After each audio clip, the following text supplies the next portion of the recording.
us. Okay, good evening, everyone. This Shabbos is Parshas Tazria Metzora. It's a double parsha, and the parsha shares with us this week the very complex laws regarding purity and impurity. The laws of purity and impurity are very complex. They're very tedious, very detailed. There are 70-some formats of purity and impurity that is being shared in this week's parsha.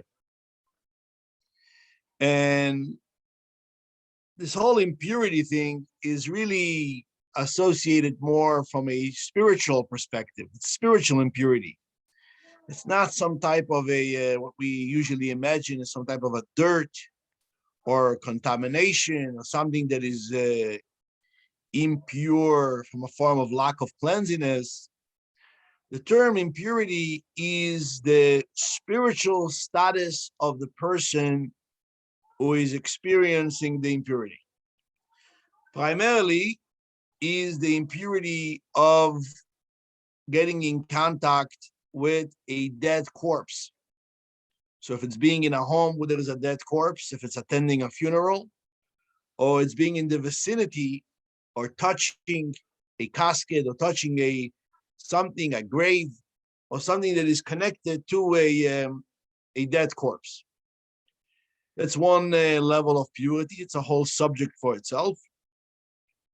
Then there is another subject of impurity, and that is the impurity that is being done through touching insects, different types of creepy, crawly creatures like mice and all types of shratzim, it's called in Hebrew, lizards and weasels, and that is another level of impurity called tumat sheretz.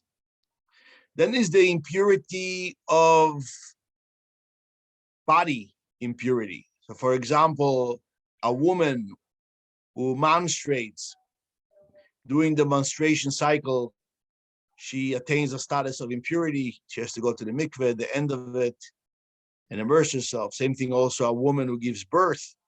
Very interestingly, if she gives birth to a girl, she has to wait 6 days. If she gives birth to a boy, she has to wait 30 days. And we'll see soon what exactly this impurity is all about.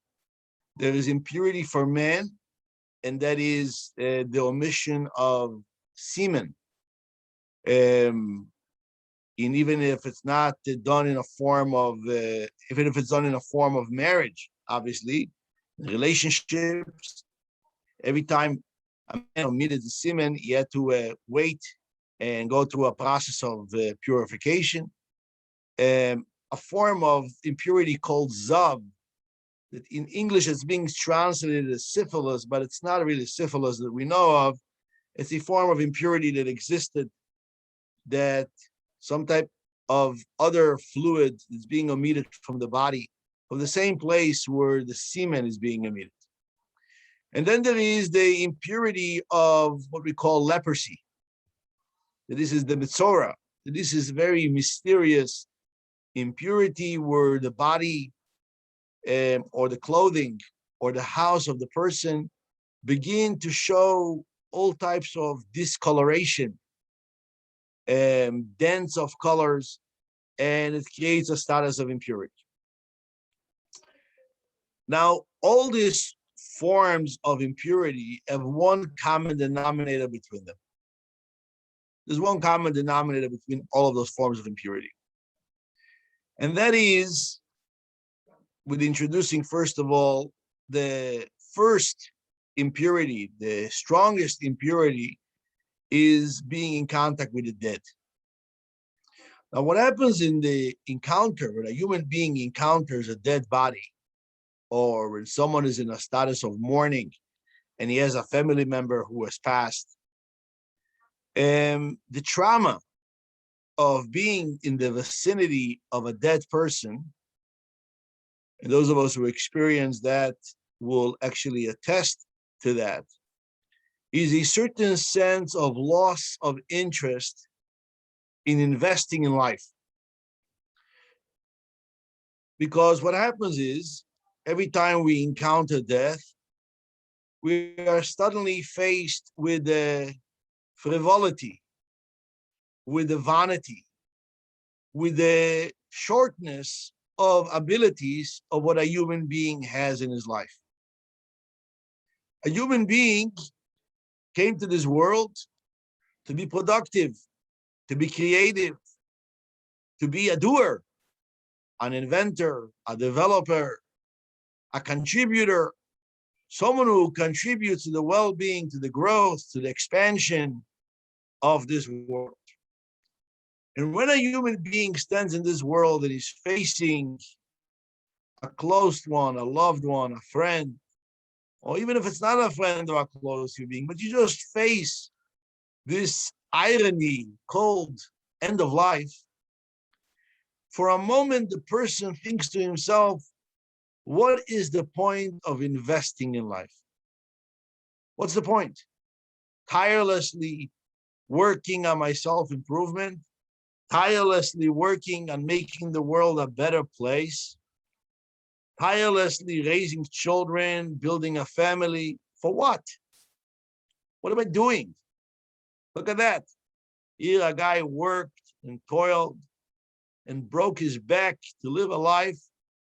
And look at that. Nothing. He's dead. So the moment we are facing, the moment we are standing or confronted, or we have to stand and look our end of life, or look at our end in the eyes, it's very traumatic. It causes a person to lose his interest in the involvement of life. And that's contagious. That's contagious means to say is it's an impurity. First of all, the person himself becomes as some form of soul loss. You know, when we stand in the face of trauma, we lose our soul, lose a part of our soul. Depends how big and how strong and how deep the trauma is. But there's a certain loss of soul that happens at that moment. And the greater problem is that anytime you meet a mourner, it's contagious, it's effective, it's a germ that spreads. It can become viral. The house of the mourner is a place where you feel hopeless. The house of the mourner is the place where you feel sadness, where you feel the emptiness in the house of the loved one who departed, that causes those who attend the house of mourner to really, at a certain sense, lose the interest of being proactive and interactive in the involvement in life. That is the spiritual impurity. Again, this impurity is not that because you touched a dead body, so now you're dirty and you have to go through a set of cleansing. It's a spiritual cleansing. You have to revamp. You have to reawaken, reconnect your connection to life. And this is why impurity of any form of impurity, as we're going to see soon, will end with the person who is impure immersing himself in water. The same thing like the impurity of being in contact with a death. The same thing also exists by, I'll use the example of the impurity that happens by being involved in intercourse, where a man omits semen. There is a certain exhaustion that the man experiences at the end of his relations.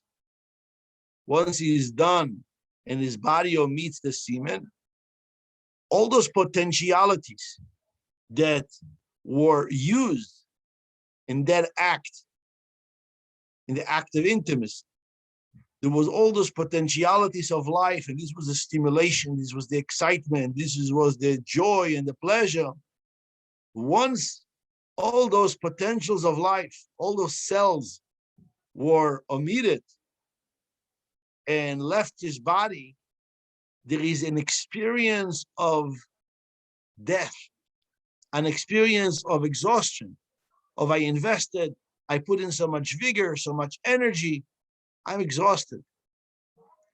That experience, even though it's very subtle, even though it's not like standing and facing a corpse of a loved one or being in front of a dead body, God forbid, that experience for itself is an experience of being in the place of the loss of potential of life. There was lots of droplets of seeds that each one of them, I don't know scientifically how many thousands of lives can be created from one time, letting out a drop, a omission of seed, of semen, of sperm. How many potentials of life? The same thing also is in the end of the woman's menstruating cycle. The tumah of nida. This is, by the way, from all the impurities, the only impurity that actually exists even today, not at the times of the temple, is this impurity of the woman at the end of the menstruating cycle, that she has to go to the mikveh till today. Now, what happens in the menstruating cycle? Every month, the woman experiences a development of potential of creating space for a new life to be created. Her body evolves and the body develops this beautiful tissue that could hold inside a potential of a new life to begin. A beautiful new life. This is space that has potential to create a new child. In the moment when that egg or that space was not used for the creation of a new life, then the tissue begins to deteriorate and the potential of life gets lost. And the woman experiences, during your monthly cycle, a inner destruction of a potential of life in a very powerful, in a very vivid way. The feelings are down. The menstruation usually is a difficult process that takes multiple days. The messiness of that, the hurt that comes with it.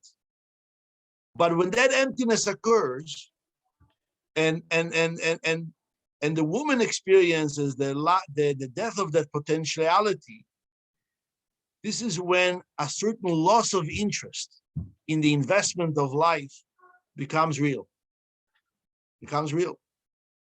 She needs to have recuperation time to recuperate that mourning period. This is why it's 7 days. It's very interesting. The days for a mourning period, the Shiva, that we all know, that by Jewish tradition, you wait 7 days of mourning when someone passes away, because this is the minimum of rehabilitation, the minimum of recuperation from experiencing death. And the loss of the menstruating cycle, once she finishes bleeding, she needs to have 7 days of recuperation. This is how deep, this is how profound, and how somatic is the sense of mourning by a woman when she did not use the potential to fertilize and create a new life. So that's, again, another example where the impurity is associated very, very, in a very real way with loss of life, loss of potential of life. And then we have the impurity that happens after she has a baby. So remember, I mentioned in the beginning that when a baby girl is born, she has to be impure for 60 days. When a baby boy is born, she's only impure for 30 days. And the question rises immediately. It's the beginning of the parsha. And the question rises immediately, asking, why for a girl does she get a double punishment? What did she do wrong that she gave birth to a girl that she becomes spiritually contaminated for 60 days? So here comes the beautiful answer.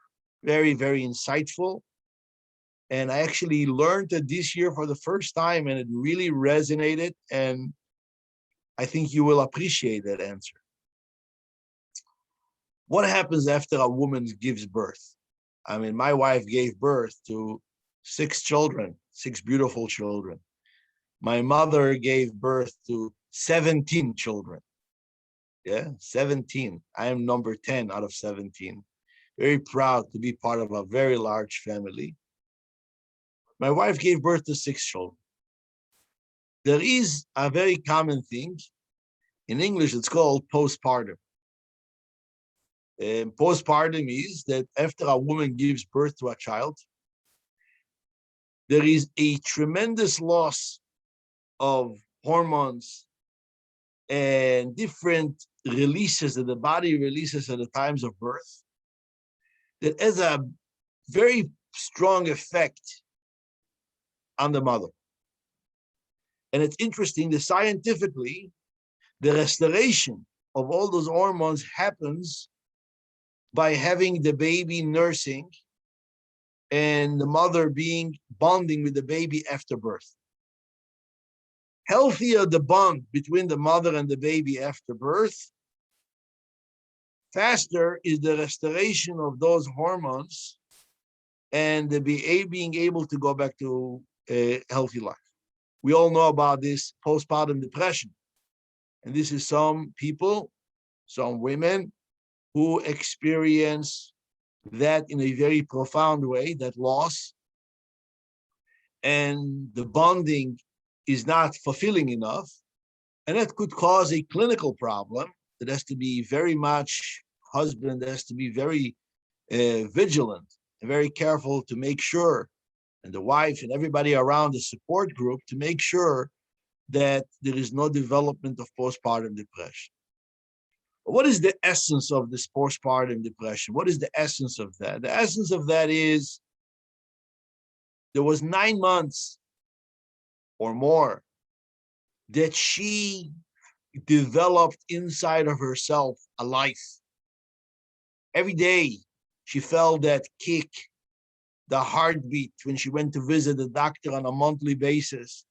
She felt and she experienced this huge burden, in one hand, a burden, but on the other hand, this tremendous, positive, meaningful feeling of developing a life, of a new life coming into being. The husband does not experience that as strong as the wife. The wife lives with that every moment, every day, every hour, every second of the pregnancy. Your entire body is devoted and dedicated and celebrates this nurturing and this growing and expanding and unfolding of this little tiny embryo, this little tiny fetus, developing into a living, breathing human being with hands and feet and nostrils and hair. It's a tremendous experience. If not consciously, it's a subconscious experience of tremendous power that she possesses in those 9 months.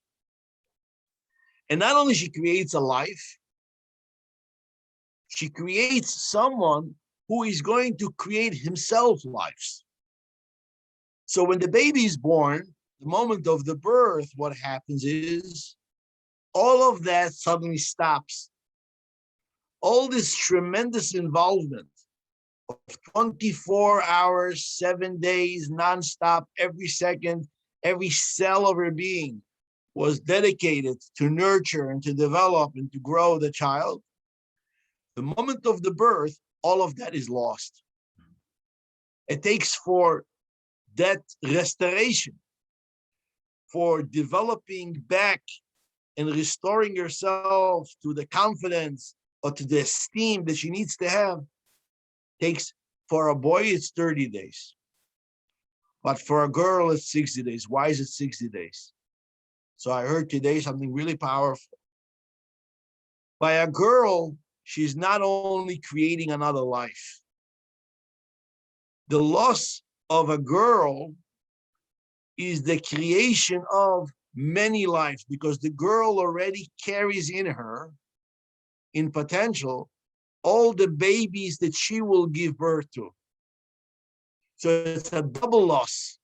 It's the loss of the actual child, and it's the loss of all the children that were already sitting in that child, that leaves their body as well at the same time. It's a double pain. It's a double loss. So this is why by a girl, there are 60 days of impurity. And again, the essence of this impurity is like what we said.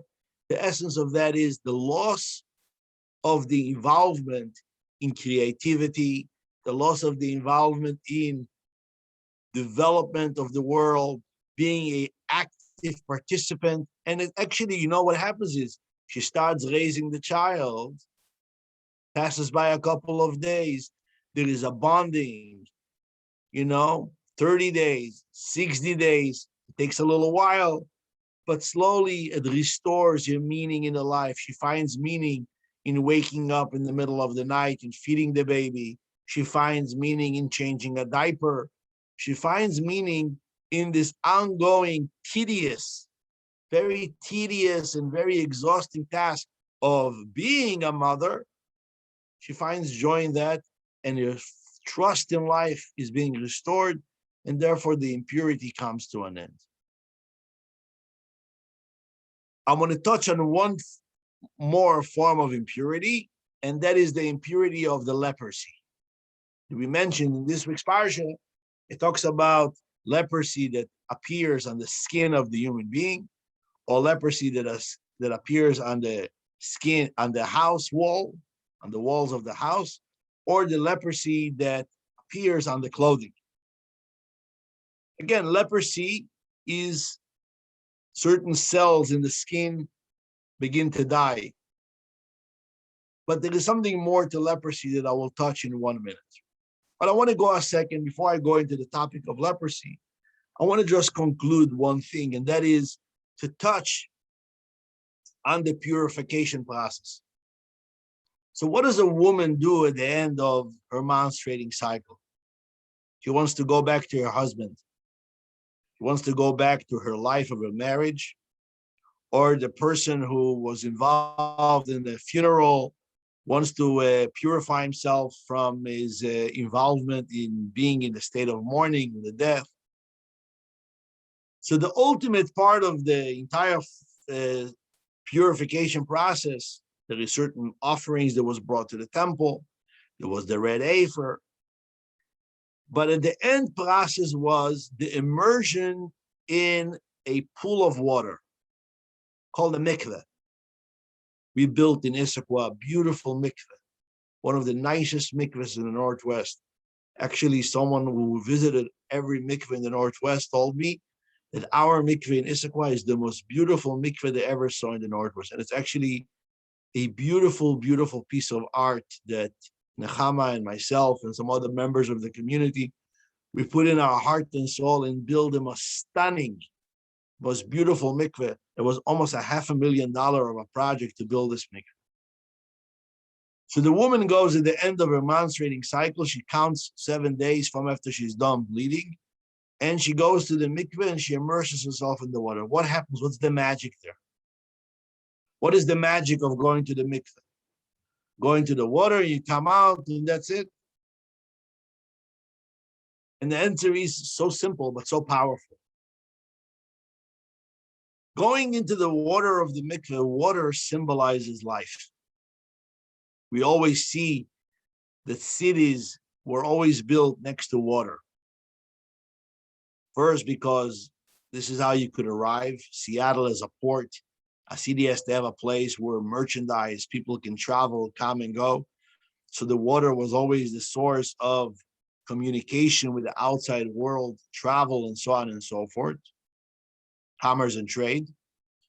But more than anything else, we know that a human being's life and life on this planet consists by having water. Those places that water is not accessible, people die from a drought, from starvation. Water is the most essential part in the human being's life. A biggest percentage of the human body is water. The biggest part of the human being's consumption is water. Everything needs to have water in it. Water symbolizes life. Without water, you cannot live. A desert is called a place where a human being can't live. And the Torah calls it, a desert is a place where there is no life. It's a no man's land. Why is it called a no man's land? Because a desert doesn't have water.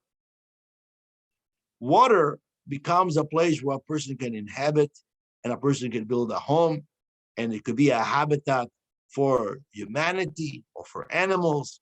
Without water, it's a no man's land. This is why a desert is called a no man's land. So in essence, water symbolizes life. So when a person goes to the mikveh, what happens in the mikveh? In the mikveh is a body of, it's called living water. It's water that came together without the interference of a human hand. So the water in our mikveh, for example, is rainwater. There's a big roof on top of the mikveh, and the water from the rain falls onto the roof. And from the roof, it slides down into those underground vaults that we built out of cement. And over there, the water is being stored. And then once the water is together, then we put in some chemicals and we treat the water to make sure it's pure and it's clean and it's healthy so it doesn't create germs or contamination. And water, if you treat water, it could last for many, many years. As long as you give it the proper treatment, you put the right chlorine and the right bromine, all the other chemicals, water can stay for a very, very long time.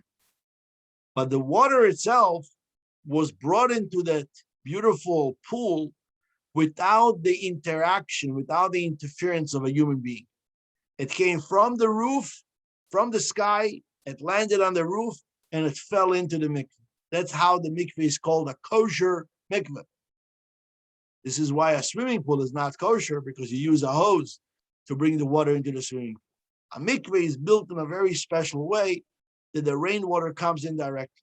The water in the mikveh is called living water. Same thing, the water in the ocean. An ocean is also a kosher mikveh. A spring is also a kosher mikveh. Lakes sometimes are kosher, sometimes are not. It depends. This is why lakes are a little more complicated. But a living spring, a well of water, this is all special, created by God without the interference of a human being, an ocean, or the mikveh that we have here that's made out of rainwater. This is called living water. Mayim chayim, living water. So when the human being immerses his body in this water, and what happens in the immersion is the person goes under the water. What happens under the water, a human being cannot live underwater. You can hold your breath for a long time. Some people train themselves to hold their breath for a very long time. But really, a human being's life cannot be underwater unless he has an oxygen tank or other supplements for his breath. A human being needs to live on Earth. What happens under the water is transformation. The body goes under the water, and the human being is being covered all up from head to toe. He's being covered by the water. When he comes out of the water, after holding his breath and literally dying in the water, there's a certain form of death. The past is gone, and the person who emerges out of the mikveh is a brand new human being, carrying in him the energy of the water, carrying in him the energy of life. This is why conversions are done in the mikveh. What is the mikveh? The mikveh is not like in other religions where you sprinkle some water on the person. The mikveh is the place of transformation. The goy goes into the mikveh, he immerses himself under the water. When he comes out, he's a different person, what we call in English, born again. in Judaism is actually born again. It's a new birth, like a baby going into the mother's belly, swimming in those waters, and then emerging into life. The rebirth happens in the mikveh. The attachment to life, the connection to living water happens in the mikveh. It says regarding the flood, that God brought the flood on the generation when Noah was. It was 40 days and 40 nights there was flood water, and the world was flooded. Again, this symbolized this purification. It symbolized not just annihilating a world by some type of a punishment. It was the idea is not just God wanted to destroy the planet because everybody was misbehaving. It was more of creating a transformation within the planet. There's a world pre-flood, and then the world purified itself, and there's a new world emerging out of the flood. That's the essence of mikveh. So the woman who menstruates and experiences the death energy, or the man who meets his semen or lets his sperm out and he feels the experience of loss of life, or any other form of impurity, the way the transformation happens is through the immersion in mikveh. This is just a simple teaching, a beautiful teaching, just to understand the context of those impurities and understanding the context of what the mikveh, what the purification process, what's the spiritual meaning behind this purification process. And now I want to talk about leprosy. These days, leprosy doesn't exist. I mean, there is a name to a disease called leprosy that exists. It used to exist in the 1920s, 1930s. They almost completely eradicated, removed this disease, doesn't exist anymore. They say that in the last couple of years, it's starting to show up again in homeless communities or places where there is very poor hygiene and nourishment, and hopefully it's highly contagious. But this is not the leprosy that we are talking in the Torah. The Torah is talking about leprosy. It was an interesting phenomenon that the house of a person would suddenly show a discoloration, or suddenly you saw a red spot on your wall. And the moment you see that spot, you invite a Kohen to your house, and the Kohen locks up the house for 7 days. After 7 days, you come back. If that spot expanded, then we have to rip out all the rocks from the wall, and you put in new rocks and plaster, and you close the house for another 7 days. If you come back 7 days later and the spot is still on the wall, then the entire house needs to be destroyed. Then there is what happens in your clothing. You're wearing your clothes and suddenly you find a spot in your clothes, a red spot or a green spot. The same thing. You have to wash it, put it away for 7 days. And then after 7 days, you see if it expands. If it expands, you have to burn the whole garment. And then there is a third type on your skin. Now there are 72 types of different colors that could happen on your skin. The discoloration of the skin, the discoloration of the hair, the size of the discoloration. And the human being who has this leprosy has to be removed from the camp. He has to be quarantined. He has to be quarantined for 7 days outside of the camp, and he has to live a life like a mourner. He has to have his face veiled, and he has to live by himself outside of the camp for 7 days. And then there is a whole system how the purification process happens by coming to the Kohen, and it brings special offerings. It brings a bird, it brings some vegetation, And there's a whole system of how the purification happens. What I want to touch about, and this is going to be a little bit spiritual, psychological for some of us. I want to touch about and expand on the topic of purification of leprosy. The Torah demands that the one who would look at the discoloration of the skin, or the one who is going to look on the wound, that the person who has the leprosy has to be a Kohen. And the emphasis is that it must be a Kohen. Only the Kohen, only the priest, only he can declare if you are pure or impure. Nobody else. Now, what happens if the Kohen is not so knowledgeable? Not every Kohen has the knowledge. The rabbi, who is not a Kohen, he knows better than the Kohen. And this is what happened many times. The Kohen was not an expert on every type of the law of leprosy. There was rabbis, learned men, and they were the ones who would look, but there's a very, very clear, and the Torah repeats it 80 times in this reading. Yeah, when you follow the reading this Shabbos, you'll see 80 times it emphasizes that only the Kohen, only the Kohen, bring it to the Kohen should look, and the Kohen should say, and the Kohen should this. It's like the Kohen has to be all involved in it. And what happens if the Kohen doesn't know? The Talmud says, you bring a rabbi, and the rabbi checks it out. He tells the Kohen his evidence, his findings. He tells the Kohen what he found. And then the Kohen is the one who declares pure or impure. Now, if the rabbi knows, why do you need a Kohen? Let the rabbi be the one who say if it's pure or impure. It sounds like there is a very specific reason why we need a Kohen.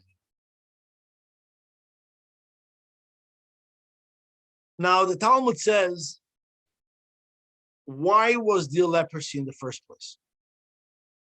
The Talmud says very simple. This is not a physical illness. This is actually a spiritual illness on the body.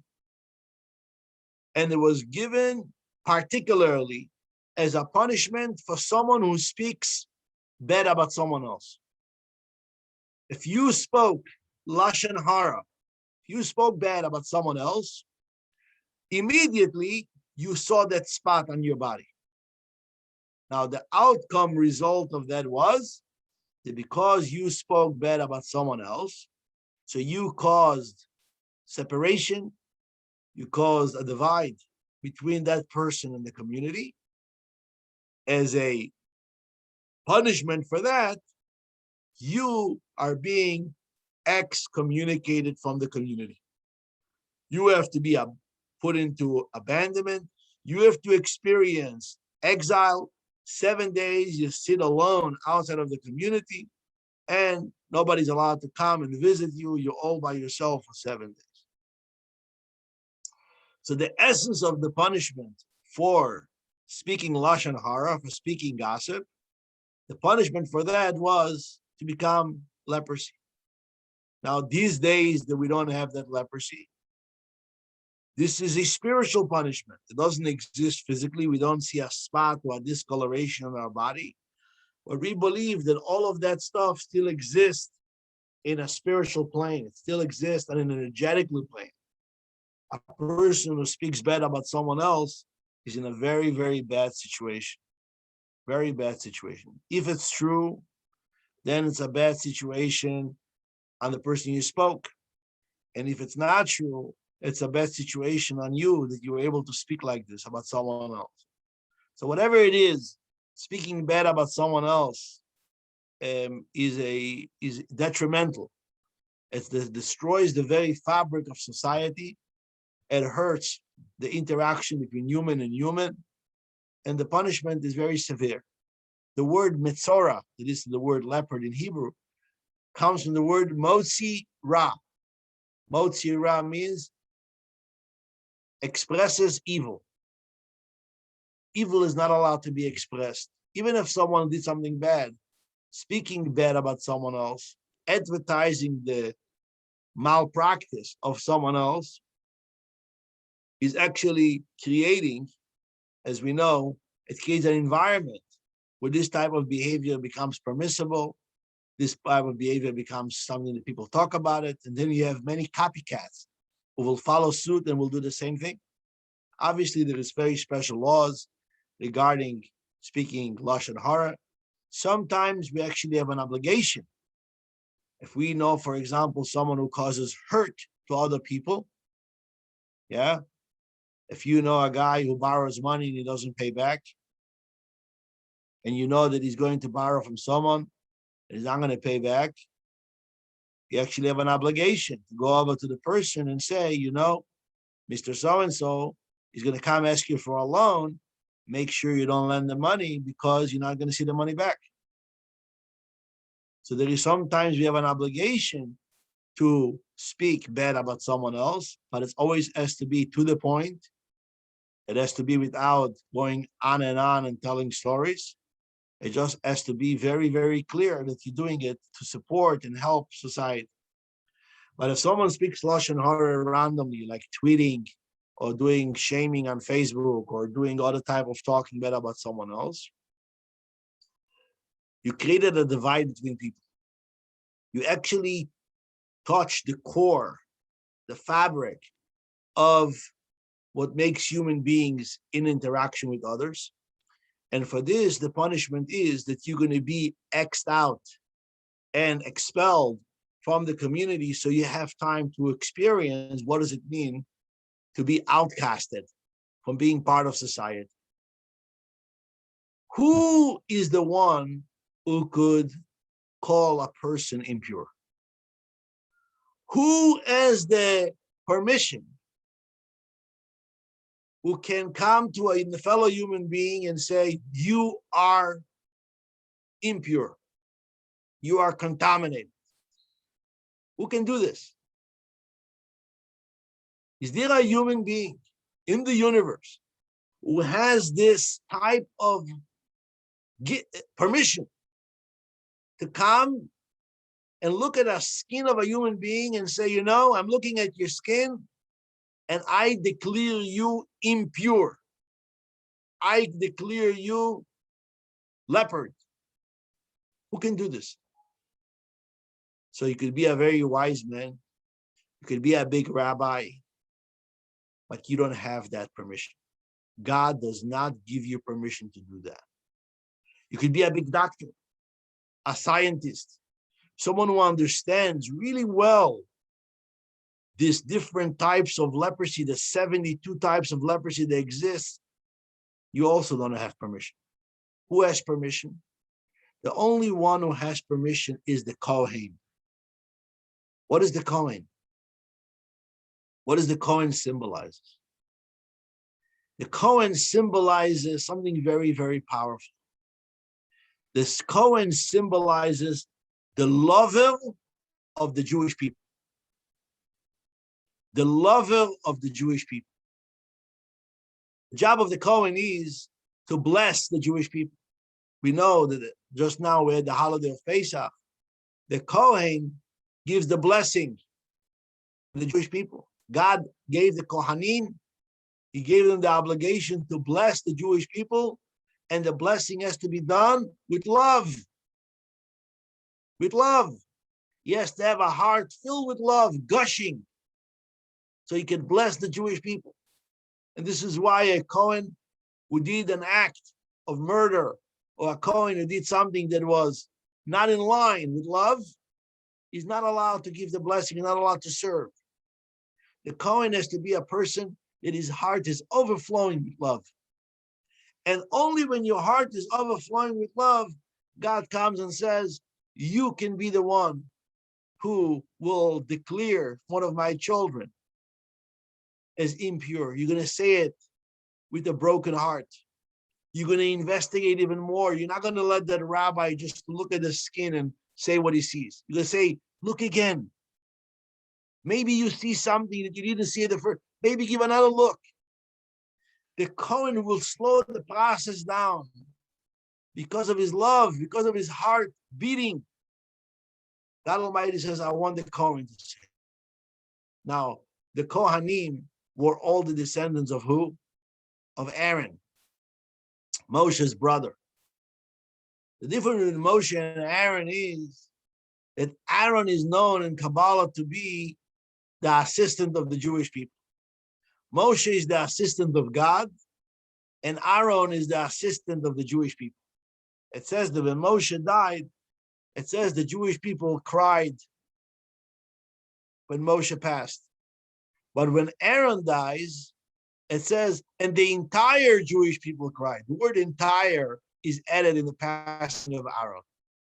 When Moshe died, everybody cried, but not the entire community. Some people who understood Moshe's scholarliness, some people felt it more, some people felt it less.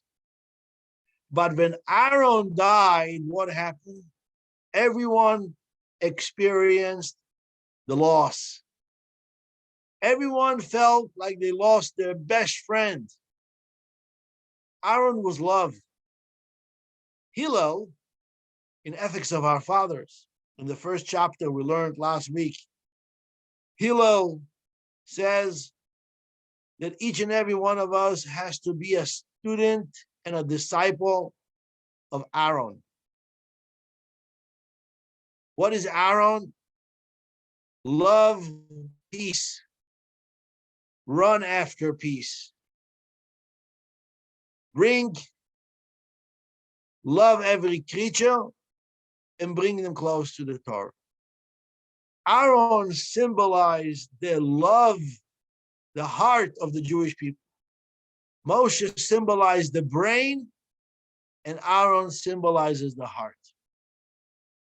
Only Aaron, the high priest, is the one who can bring atonement and forgiveness to the Jewish sinner. When a sinner came into the temple and he was carrying his offering, coming to ask forgiveness from God, and he stood in front of the loving eyes of Aaron, or in front of the loving eyes of the Kohen, and he saw how his beauty, his inner soul is mirrored in the eyes of that pure Kohen. The person really felt remorse. He really felt that love emanating from the eyes of the Kohen into his eyes. And he really confessed from the bottom of his heart, and he released his shame, and he asked forgiveness from Hashem. So the only one who could be in the place of criticism, the only one who could give criticism, is the Kohen, who symbolizes and embodies in his personality the purest form of love. And here I'm coming now to the lesson of today. Very, very important lesson. Let's stop for a second and think about Lashon Hara, gossip. Now, speaking gossip, speaking bad about someone else, I'm sure sitting in a group of people where everybody is interested in Torah study, people who are moral and ethical, we don't engage in speaking bad about other people. That's not a problem that some of us are actually dealing with. We don't talk bad about some people, and we don't even talk about other people, period. People who are intellectual don't talk about other people, they talk about ideas. We exchange ideas, we exchange topics, we don't talk about other people. But each and every one of us will drop in for a moment and ask himself, do I speak bad about myself? Do I call myself bad names? Do I call myself loser,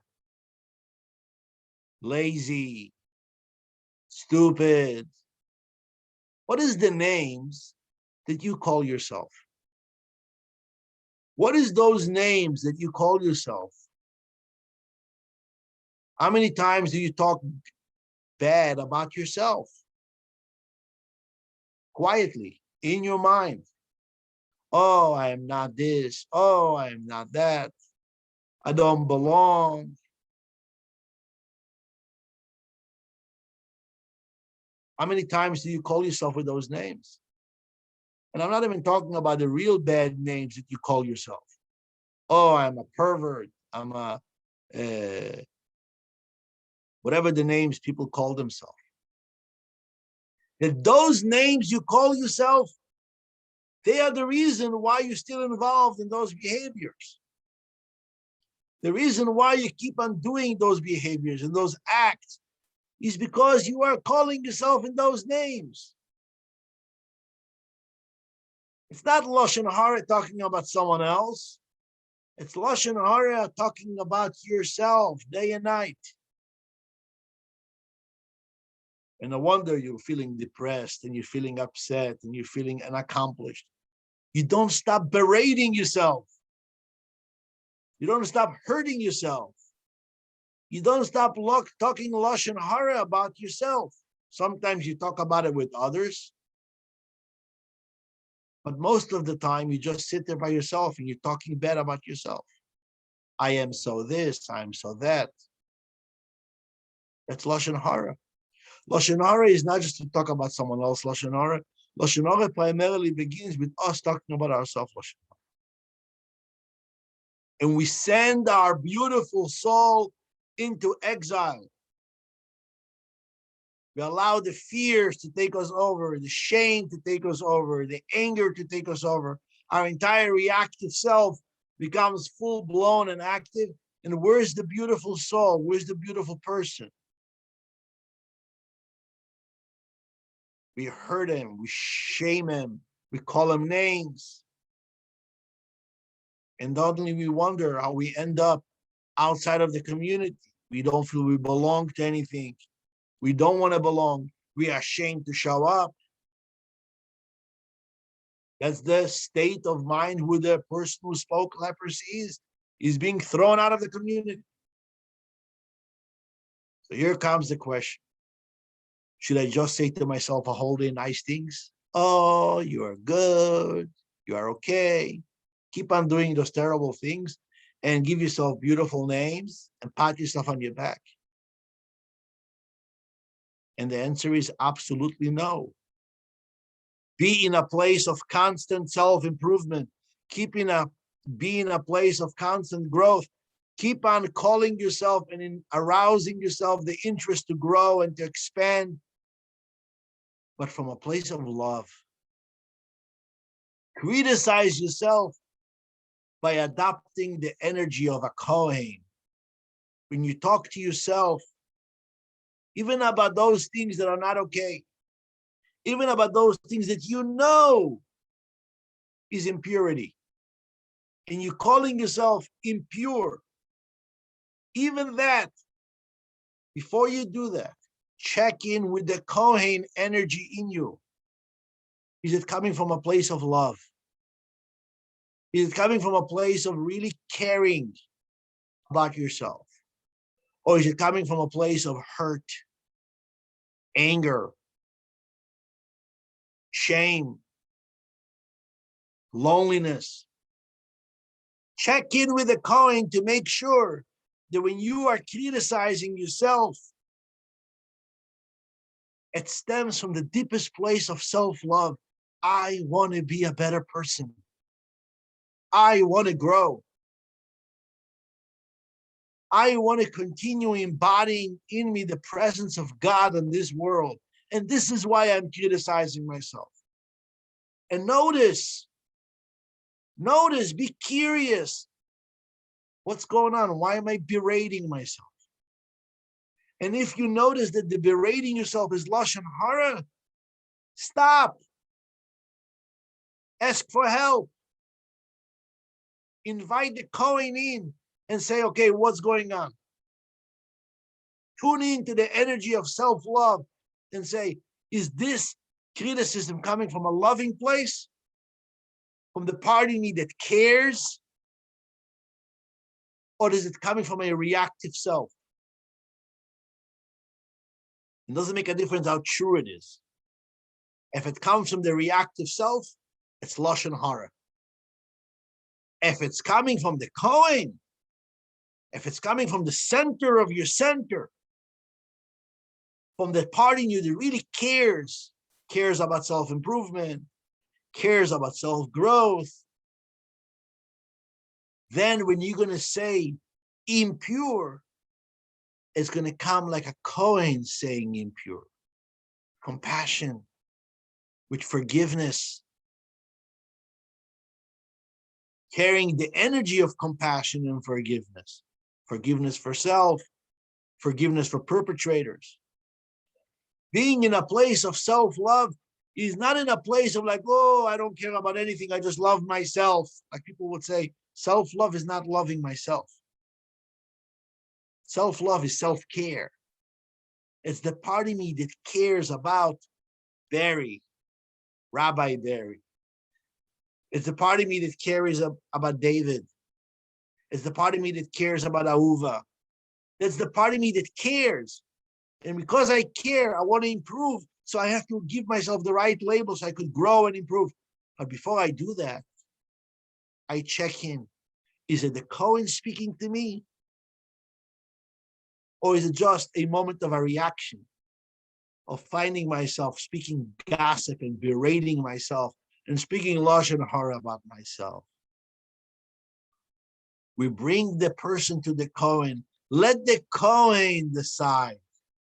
Let the love of God shine upon him and give him the channel of love so the Kohen could look with all the compassion and love and forgiveness and say what needs to be done right now.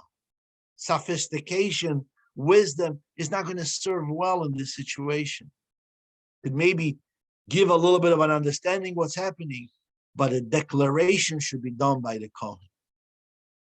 Each and every one of us, we always wonder, how come I told my father or I told my sister, I told my friend or told my boss, and they didn't even listen to me? I criticized them. I told them the truth. They weren't even hearing. Okay, sometimes a person is not ready to hear. Sometimes people are too deaf and too selfish. They don't even hear what we talk to them. Many times you have to ask yourself, how much of the energy of love was present when I was talking? How much of the energy of I do care, it's the part of me that cares, is talking right now? Or it was just your reactive self showing up? So when we stay in this Parshas Tazria, Metzora, we're reading about all those mystical impurities. First of all, we understand, what is life all about? Life is creativity. Life is invention. Life is production. Life is every moment you could give, you could grow, you could expand, you could unfold, you could be a contributor, you could be a provider, you could make the world a better place. And any moment that stops, Judaism comes and says, that's impurity. That's dirt. You are vulnerable to some very, very dangerous situation. You need to go get connected with water. You have to pure yourself up. But what the Parsha of Metzora tells us more than anything else is, stop berating yourself. Stop talking bad about yourself. If you're finding yourself in self-criticism, pause and ask the Kohen. Pause and ask the energy of love and forgiveness. Is it a calling for growth and expansion? Or is it just me being downtrodden, breaking myself down, hurting my spirit? And usually it's the cause for binging and purging and continuing my destructive life because I could berate myself and call myself shameful names. Check in with the Kohen. Check in with the energy of love. And when you'll check in with that, then you know exactly where you are. Are you speaking from the place of you that cares, that loves, Or are you talking from the reactive self, who just is flustered and lost and doesn't know what to do? And ask for help. If you don't know, ask for help. Find someone who loves you, someone who cares for you, someone you feel safe with, to be able to discuss that, able to help you with this unfolding of your self-development and your self-growth. God Almighty should bless us all. We should take this inspiration to grow ourselves and grow our surroundings, and we should have a wonderful Shabbos and all the goodies. Anybody wants to ask anything, please turn on your microphone and you can ask any questions right now. Amen.